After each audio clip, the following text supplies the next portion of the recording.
सभी को नमस्कार। हिंदी साहित्य में आज हम पढ़ने वाले हैं संत काव्य के बारे में। संत काव्य जो कि भक्ति काल है, उसके अंदर भक्ति काल को दो भागों में विभाजित किया गया था। एक तो निर्गुण काव्य धारा और दूसरा था सगुण काव्य धारा। जो निर्गुण काव्य धारा है, इसको दो भागों में विभाजित किया गया था आचार्य रामचंद्र शुक्ल द्वारा। एक ज्ञानाश्री काव्य धारा, एक प्रेमाश्री काव्य धारा। तो ये जो ज्ञानाश्री काव्य धारा है, इसी को कहा जाता है संत काव्य। और इसी के बारे में हम आज डिटेल से जितने भी कवि हैं, संत हुए हैं, उनके बारे में पढ़ेंगे। तो पहला नाम आता है संत नामदेव का। नामदेव दर्जी समाज से है। जन्म 26 अक्टूबर 1270 ईस्वी में नरसी बावणी गांव, जो कि सतारा महाराष्ट्र के अंदर है, वहाँ उनका जन्म हुआ और मृत्यु हुई 3 जुलाई 1350 को पंढरपुर महाराष्ट्र के अंदर। इनके पिता का नाम दामा सेठ है और माता का नाम गुणाई देवी है। ये भक्त कहे जाते हैं भगवान विट्ठल के। तो ये प्रश्न पूछा जाता है कि ये किन के शिष्य है, या यूँ कहें कि ये किस ब्रह्म की उपासना करते हैं। तो ये है भगवान विट्ठल की। इनका विवाह है राधाबाई के साथ हुआ था और इनका एक पुत्र है, उसका नाम है नारायण। इनके गुरु का नाम बहुत बार पूछा जाता है बिसवा खेचर। तो आपसे महत्वपूर्ण जो प्रश्न बनते हैं कि संत नामदेव है वो कहाँ के है, पंढरपुर महाराष्ट्र के। इनके गुरु है, उनका नाम क्या है, बिसवा खेचर, और इनके पुत्र का नाम नारायण। और ये किसकी भक्ति करते थे, भगवान विट्ठल की। उस समय महाराष्ट्र के अंदर एक बड़े संत हुआ करते थे, उनका नाम है संत ज्ञानेश्वर। उनके ये समकालीन थे और इनकी एक पुस्तक है, उसका नाम है मुखवाणी नामक पुस्तक में इनकी रचनाएं संकलित है। और संत नामदेव है वो मराठी भाषा के साथ साथ हिंदी भाषा में इन्होंने रचनाएं की। और इनका प्रमुख संप्रदाय है वो है वारकरी, क्योंकि पंढरपुर में विठोबा की उपासना के लिए, दर्शन के लिए वारी आते थे। वारी मतलब यात्री आते थे। इस प्रकार उनके दर्शन करने के लिए जो यात्री आते थे उन्हें वारकरी कहा जाता था। और वारकरी इसलिए ये संप्रदाय है वो वारकरी संप्रदाय के नाम से जाना गया। संत नामदेव है वो सगुण साकार विट्ठल में ही निर्गुण निराकार ब्रह्म के दर्शन करती है। देखिए, जो संत है वो निराकार निर्गुण ब्रह्म की उपासना करते हैं। तो संत नामदेव है वो सगुण साकार यानी विट्ठल की तो पूजा करते ही है, लेकिन वो करते किस तरह से है, निर्गुण निराकार ब्रह्म के दर्शन के रूप में करते हैं। नामदेव ने मराठी और हिंदी भाषा में लिखा है। मराठी में उन्होंने कई रचनाएं की है और हिंदी भाषा की इनकी 100 के लगभग रचनाएं हैं। और गुरु ग्रंथ साहब में इनके 61 पद लिखे गए हैं। यानी गुरु ग्रंथ साहिब जो सिखों का धार्मिक ग्रंथ है, इनमें 61 पद है वो नामदेव के है। उसके बाद हम प्रमुख संत कबीरदास जी के बारे में पढ़ते हैं। कबीरदास, इस्लाम के अनुसार कबीर है उसका अर्थ होता है महान। और कबीरदास सिकंदर लोदी के समकालीन माने जाते हैं। जन्म हुआ था 1455 ज्येष्ठ पूर्णिमा सोमवार को। और अगर हम बात करें ईस्वी सन में तो 1398 ईस्वी काशी वाराणसी में हुआ था। जन्म के संबंध में निम्न पद प्रमाण के रूप में मिला है। 1455 साल गए चंद्रवार एक ठाट गए, जेठ सुदी बरसात को पूर्णमासी तिथि प्रकट गए। यानी 1455 विक्रमी संवत है। ये इनके जन्म के संबंध में एक कथन मिलता है। एक मान्यता के अनुसार इनका जन्म विधवा ब्राह्मणी के गर्भ से हुआ था और समाज में बदनामी के डर से कबीर को लहर तारा जो तालाब है उसके पास छोड़ दिया गया था। और बाद में एक जुलाहा दंपति आते हैं, नीरू और नीमा। इन्होंने इस बच्चे को पालन पोषण किया, इस बच्चे का। इसलिए इनके पिता का नाम नीरू आता है, माता का नाम नीमा आता है, पत्नी का नाम लोई है और पुत्र का नाम है कमाल और पुत्री का नाम है कमाली, जो कि विदुषी कवयित्री थी। ये भी आप ध्यान रखेंगे। इनके गुरु का नाम आता है रामानंद। मुसलमान कवियों के अनुसार इनके गुरु का नाम आता है शेख तकी। देखिए, अगर सीधा प्रश्न आए कि इनके गुरु का नाम क्या है तो रामानंद आता है। अगर ऐसा प्रश्न आए कि मुसलमान अनुयायियों के अनुसार कबीरदास के गुरु का नाम क्या है तो उनके अनुसार इनके गुरु का नाम है शेख तकी। इनकी काव्य भाषा है सदूकड़ी। सदूकड़ी मतलब जिसमें पंजाबी, राजस्थानी और खड़ी बोली इन सभी का मिश्रण होता है, तो वो भाषा कही जाती है सदूकड़ी। कबीर की भाषा को सदूकड़ी नाम सर्वप्रथम आचार्य रामचंद्र शुक्ल द्वारा दिया गया और कबीर की जो भाषा है उसे पंचमेल खिचड़ी भी कहा, और ये कहने वाले हैं श्याम सुंदर दास। कबीरदास जी थे, इनको अक्षर ज्ञान नहीं था। इस संबंध में उन्होंने खुद एक दोहा लिखा है, मसी कागज छुओ नहीं, कलम गयो नहीं हाथ, चारे जुग तो महात्म मुखी जनाही बात। अतः स्पष्ट होता है कि उन्होंने स्वयं किसी ग्रंथ को लिपिबद्ध नहीं किया, यानी कबीर जी है वो निरक्षर थे। कबीरदास की प्रमुख रचनाएं जिनमें बीजक है, शब्द है, रमेनी है। तो बीजक के बारे में देखिए, बीजक है उसके 3 भाग है, साखी, शब्द, रमेनी। यानी बीजक है उसी के भाग है 3, साखी, शब्द और रमेनी। कबीरदास द्वारा रचित पदों का संकलन इनके परम शिष्य धर्मदास ने 1464 ईस्वी में किया, और इनकी जो रचना जिसमें बीजक में भाग है साखी, कबीर द्वारा रचित, इसमें दोहों और साखियों को शामिल किया गया है, और इसमें सांप्रदायिक शिक्षा और सिद्धांत के उपदेश दिए। साखी की जो भाषा है वो है सधुकड़ी, और इसका विभाजन किया गया है 59 अंगों में, जिसमें प्रथम अंग है उसका नाम है गुरुदेव को अंग, और अंतिम अंग का नाम है अभिहड़ को अंग। देखिए साखी है, इसमें दोहों और साखियों को शामिल किया गया है, और इसमें सांप्रदायिक शिक्षा और सिद्धांत है उसके उपदेश दिए गए हैं, और इसका विभाजन है वो 59 अंगों में है, जिसमें पहले अंग का नाम है गुरुदेव का अंग, और अंतिम अंग का नाम है अभिहड़ को अंग।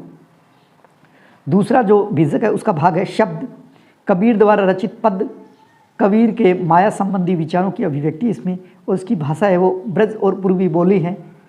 इसके बाद में होता है रमेणी, कबीर द्वारा रचित राम भक्ति संबंधित चौपाइयाँ हैं, और भाषा है ब्रज और पूर्वी बोली। तो बीजक है, इसके 3 भाग है, साखी, शब्द और रमेणी, और इसका संकलन किया था धर्मदास ने। डॉक्टर नगेंद्र ने इनके द्वारा रचित जो रचनाएं हैं उसकी संख्या मानी है 63, जिसमें से 43 प्रकाशित है रचनाओं का उन्होंने उल्लेख भी किया है, जिनमें प्रमुख है कबीर की बाणी, कबीर की साखी, कबीर गोरख की गोष्ठी, अक्षर खंड की रमेनी, अक्षर भेद की रमेनी, बीजक, उग्र गीता, अगाध मंगल, अनुराग सागर, अमर मूल, ब्रह्म निरूपण, मोहम्मद बोध, विवेक सागर, विचारमाला, रेखता, ज्ञान सागर, हंस मुक्तावली और शब्दावली। तो कई बार ऐसा प्रश्न आता है कि कबीर की निम्न में से कौन सी रचना नहीं है, इसलिए इसको 1-2 बार आप देख लीजिए अच्छी तरह से।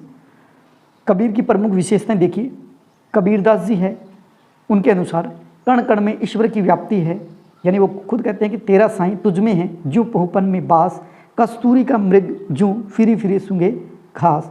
यानी जो ईश्वर है वो हर व्यक्ति के अंदर, हर कण के अंदर मौजूद है, बस पहचानने की दिक्कत है।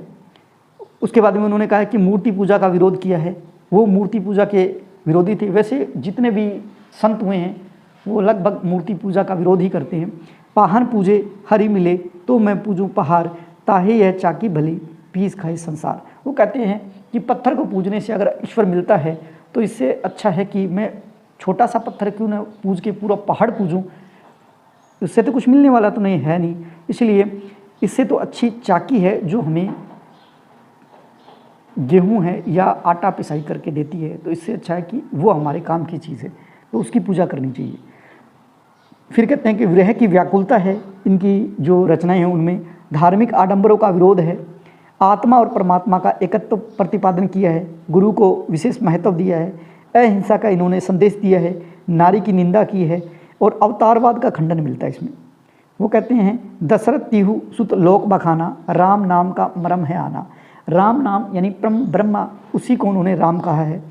माया की भर्त्सना की है उन्होंने, निर्गुण निराकार ब्रह्म की उपासना की है, और इनके काव्य में रहस्यवाद है और पुस्तकीय ज्ञान का परिहास किया है उन्होंने कि पाथी पढ़ पढ़ जुग मा पंडित भयानक कोई, एक आखर प्रेम का पढ़े सो पंडित होई। कि पुस्तकीय ज्ञान पढ़ने से कोई बड़ा आदमी नहीं बनता, अगर प्रेम का अक्षर एक ही पढ़ ले तो वो ही पंडित बन जाता है। ब्रह्म की सौंदर्य भावना है इसके अंदर, वेदों के महायान का प्रभाव है, यानी क्षणिकवाद है, इनकी रचनाओं में मिलता है। इसलिए इनकी रचना में उन्होंने कहा है पानी केरा बुदबुदा असमानस की जात, देखत ही छिप जाएगा जो तारा प्रभात। उन्होंने सदाचार की शिक्षा दी है, ईश्वर के प्रति अनन्य प्रेम भाव व्यक्त किया है, रूपात्मक प्रतीकों का प्रयोग किया है। और कबीर के साहित्य मुख्यतः 3 पक्ष माने गए हैं। एक तो है खंडन की प्रवृत्ति, दूसरा है धर्म और समाज सुधार की भावना, और तीसरा है आत्मानुभूति।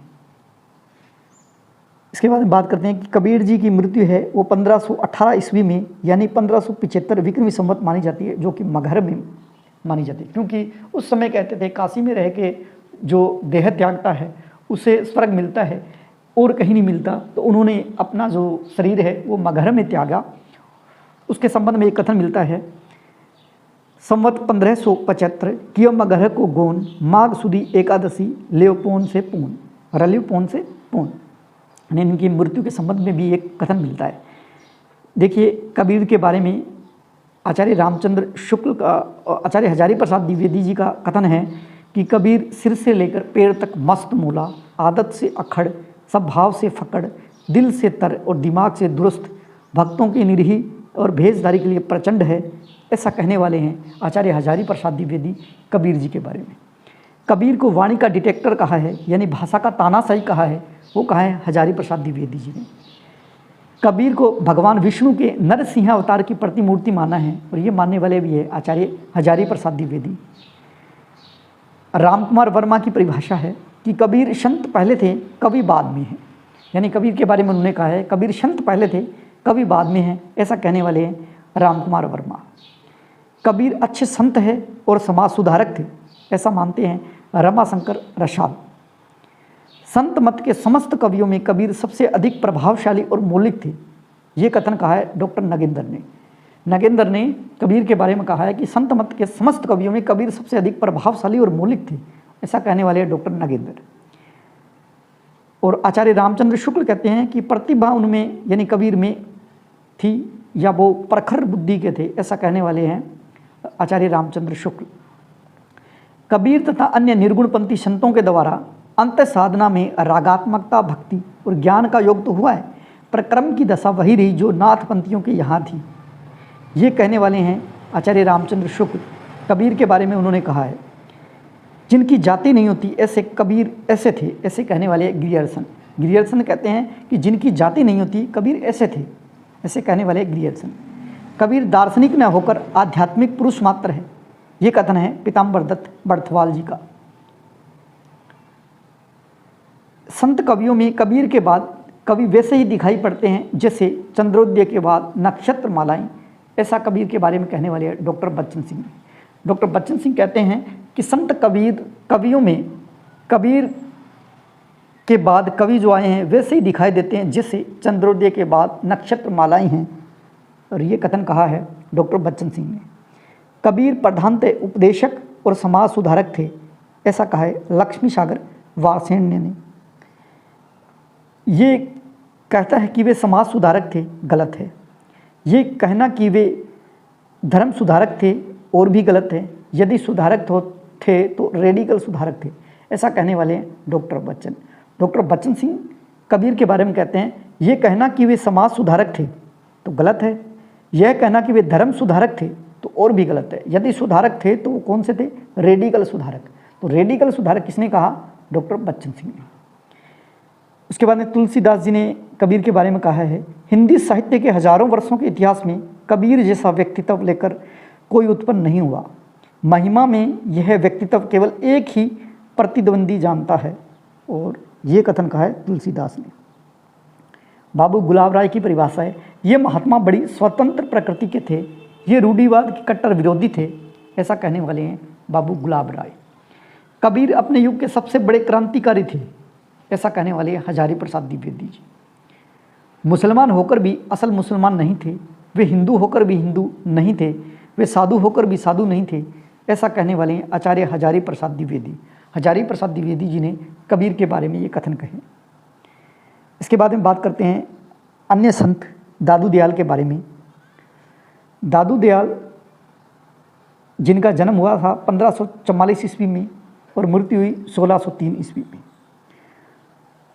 1544 ईस्वी में अहमदाबाद गुजरात में इनका जन्म हुआ। इनकी जाति के संबंध में मतभेद है, कुछ लोग इन्हें गुजराती ब्राह्मण कहते हैं और कुछ लोग मोची या दुनिया भी कहते हैं, ऐसा आचार्य रामचंद्र शुक्ल कहते हैं। क्षितिज मोहन सेन चंद्रिका प्रसाद त्रिपाठी के अनुसार दादू दयाल मुसलमान थे और उनका मूल नाम दाऊद था। ऐसा कहा है क्षितिज मोहन सेन और चंद्रिका प्रसाद त्रिपाठी जी ने कि दादू दयाल मुसलमान थे और उनका नाम दाऊद था, जबकि आचार्य रामचंद्र शुक्ल कहते हैं ये गुजराती ब्राह्मण हैं और कुछ लोग कहते हैं मोची या धनिया है।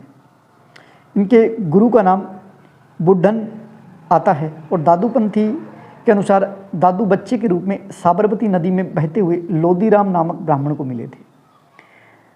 यानी साबरमती जो नदी है उसमें बहते हुए छोटे बच्चे के रूप में लोदीराम व्यक्ति था जो ब्राह्मण था, उसको ये मिले थे। कौन? दादू। दादू दयाल के गुरु कौन थे यह ज्ञात नहीं है, पर कबीर का इनकी वाणी में बहुत जगह नाम आया है। इसमें कोई संदेह नहीं है कि ये कबीर के शिष्य थे। ये ऐसा कहने वाले हैं रामचंद्र शुक्ल। रामचंद्र शुक्ल कहते हैं कि दादू दयाल जी की रचनाएं हैं और कबीर का इनकी वाणी में बहुत जगह नाम आया है, इसलिए इसमें कोई संदेह नहीं है कि कबीर के ये शिष्य थे। दादू दयाल जी 14 वर्ष तक आमेर में रहे। जयपुर के अंदर आमेर है एक जगह, वहाँ रहे। वहाँ से ये मारवाड़, बीकानेर आदि स्थानों में घूमते हुए नारायणा जयपुर आए। जयपुर से 20 कोस दूर है, यहाँ आकर बस गए थे। और नारायणा से थोड़ी दूर भराने की पहाड़ी है, वहाँ ये अंतिम समय रहे और शरीर यहीं छोड़ दिया। यानी मृत्यु है इनकी 1603 में भराने की पहाड़ी है, वहाँ हुआ था उनकी मृत्यु, जो कि नारायणा के पास में है। कई जगह नारायणा लिखा आता है, लेकिन नारायणा से थोड़ी दूर पहाड़ी है, वहाँ उनकी मृत्यु हुई थी। दादू दयाल जी ने अपना पंथ 1573 ईस्वी में सांभर जयपुर से शुरू किया और सांभर में इनका सत्संग स्थल है जिसका नाम है अलख दरीबा, नाम से ये प्रसिद्ध हुआ था। दादू दयाल जी को और राजस्थान का कबीर कहा जाता है और दादूपंथी लोग अपने को निरंजन निराकार का उपासक भी मानते हैं। ये लोग न तिलक लगाते हैं, न कंठी पहनते हैं, हाथ में एक सुमिरन रखते हैं और सतराम कहकर अभिवादन करते हैं। नारायणा जयपुर या नारायणा इनकी प्रमुख पीठ स्थल है। दादू दयाल जी विवाहित थे। इनके पुत्र है जिनका नाम है गरीब दास, मस्कीन दास, इनके पुत्र हुए जो इनके शिष्य भी थे।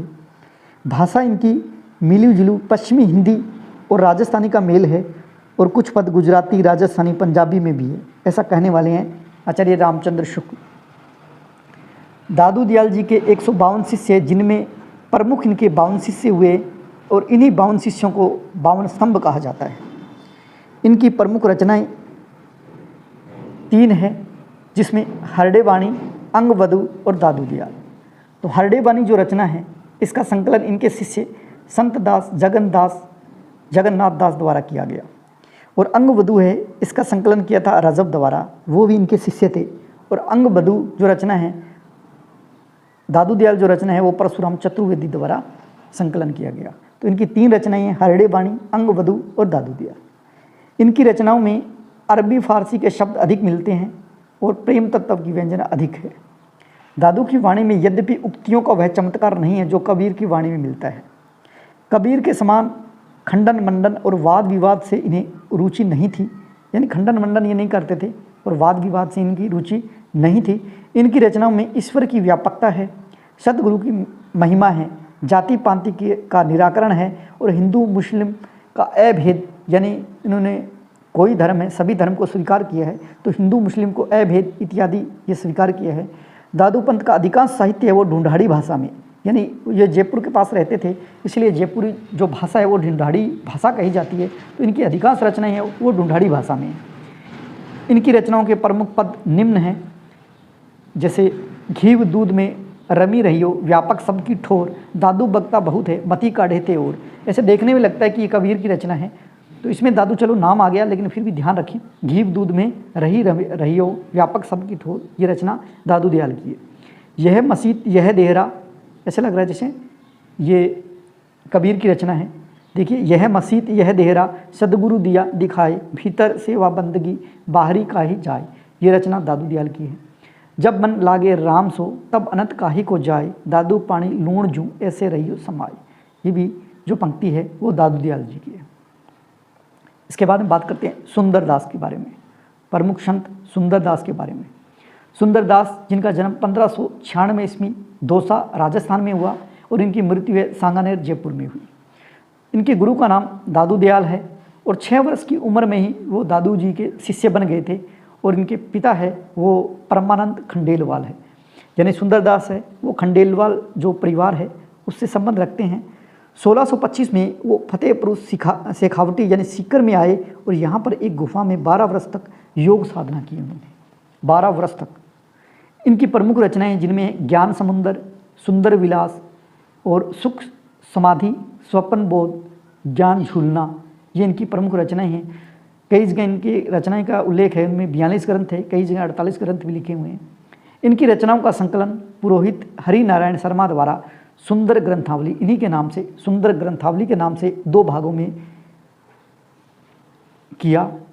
यानी इनकी रचनाओं का संकलन है वो पुरोहित हरि नारायण शर्मा द्वारा सुंदर ग्रंथावली नाम से 2 भाग है, उनमें इनका संकलन किया। सुंदरदास संत कवियों में सर्वाधिक शिक्षित संत माने जाते हैं, सबसे अधिक पढ़े लिखे संत सुंदरदास है। भाषा इनकी है परिष्कृत ब्रज भाषा। सुंदरदास श्रृंगार रस के घोर विरोधी कवि माने जाते हैं। ये महत्वपूर्ण पंक्ति है, सुंदरदास श्रृंगार रस के घोर विरोधी कवि माने जाते हैं। यानी श्रृंगार रस है उसका विरोध किसने किया है? सुंदरदास ने। सबसे अधिक शिक्षित जो संत हुए हैं वो कौन है? वो है सुंदरदास। दादू दयाल जी ने इनका नाम सुंदरदास रखा क्योंकि ये देखने में बहुत ही सुंदर रूप थे और उनसे प्रभावित होकर ही दादू दयाल जी ने इनका नाम है वो सुंदरदास रखा। और वैसे दादू दयाल जी के एक और शिष्य थे, उनका नाम भी सुंदरदास था, इसलिए इन्हें छोटे सुंदरदास कहा करते थे। कौन? दादू दयाल जी। सुंदरदास ने दादू पंथ में एक नया पंथ चलाया, वो था नागा साधु पंथ। तो कई बार ये प्रश्न पूछा जाता है कि नागा साधु पंथ चलाने वाले या इस पंथ का प्रवर्तन किसने किया? तो नाम आता है सुंदरदास ने।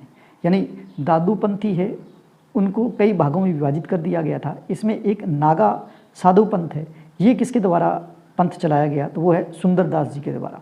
इनके प्रमुख शिष्य देखिए दयाल दास, श्यामदास, दामोदर दास, निर्मल दास और नारायण दास। इन पांचों को थंबों का बड़े थंबे कहते थे, यानी थंबा कहा जाता था इन 5 शिष्यों को।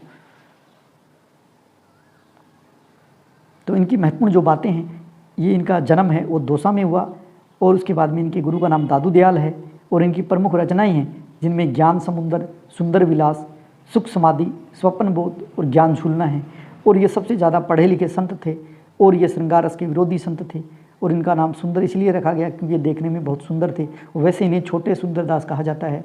और इनके द्वारा जो पंथ चलाया गया दादू पंथ में, एक नया पंथ जोड़ा गया, उसका नाम है नागा साधु पंथ। इसके बाद में बात करें संत मलूक दास के बारे में। संत मलूक दास जी जिनका जन्म 1574 कड़ा ग्राम इलाहाबाद उत्तर प्रदेश में हुआ और मृत्यु 1682 ईस्वी में। इनके गुरु का नाम है पुरुषोत्तम। ये इन्हीं की रचना एक सुख सागर उसके अनुसार है कि इनके गुरु का नाम पुरुषोत्तम है। इनके पिता है वो कंबल बेचने का काम करते थे, इसलिए कई बार जब ये कंबल बेचने का काम करते थे तो ये मलूक जी कुछ कंबल बेचते और बाद में जैसे भी कंबल मिलते या कोई भीख मंगी मिलते तो उनको ये बांट देते थे।